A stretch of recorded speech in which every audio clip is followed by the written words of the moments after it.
first thing, of course, we must know is, what are periodicals anyway? After all, if you need articles from periodicals, you have to know what they are. There are three major types. Newspapers, of course, magazines, and of course, the gold standard of academia, the journal. Peer-reviewed, scholarly. But the trick is this. All journals are periodicals, but not all periodicals are journals. Now, if you're in the library, of course, there's no trick to it at all.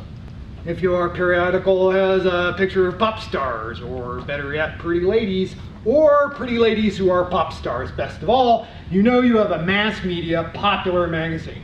You take a look at this, the deadly yellow mustard cover is a dead giveaway right there. You know this is a journal. The Roman serif font print. There are no glossy pages, no advertising. Now some people get confused. They think, well, they can always tell whether it's a journal or not by the title. Don't fall for that.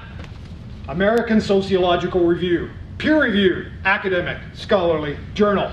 The National Review, right-wing propaganda sheet. See? It's not always easy to tell. Some people, they think some subjects are scholarly and some are not going to be scholarly. Here we go. Sports Illustrated, popular mass media magazine. The Journal of Sport Behavior, peer-reviewed academic journal.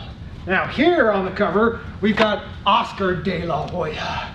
Some feel this man to be the finest boxer who ever lived. So this guy is going to fly out, he's going to go to LA, he's going to interview Oscar, okay, so he gets an interpreter, he asks his 5 big questions of Oscar, and then he types them up, and he sends them back to Chi-Town, because this is published in Chicago, right?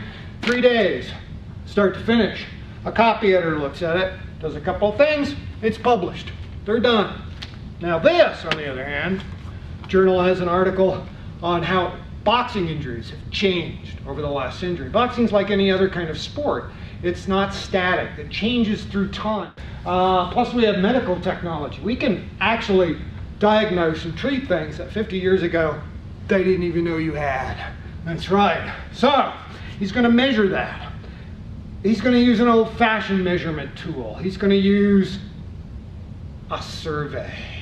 Who's he going to send it to? What about boxers? What about boxers? I mean, who's going to know better if their earrings in the morning they got up because they got caught by a right hook one time too often? See? So he sends out a big, huge survey, gets his results back, does a little statistical work, and then he submits it to the peers. All the articles are reviewed by the peers. And the peers take a look at his article on boxing injuries, and they say, well, you know that section on your lower lumbar stretch injury is a little weak there, buddy. You got to buff that up. So he buffs it up. He resubmits it. They approve it. It gets published. 1 year, start to finish. The differences in the periodicals can be used to your advantage. The trick is always to look at the end of the article first. Don't read the article first. Look at the end. Look for references, notes, bibliography. It doesn't matter what kind of source you've got. It can be online, it can be a book, it can be a monograph. Maybe you're doing research on the undead, right? Is this scholarly? It doesn't look scholarly, but you know what? It's got an action-packed bibliography.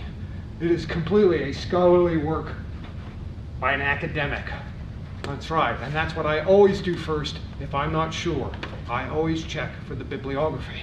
Then, if the article looks good, the next thing I'm going to do is I'm going to go back to the front and I'm going to look for the abstract.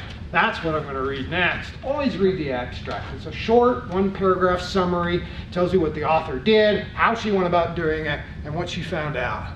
And if that doesn't look good, you can quit. I promise you, it won't get any better.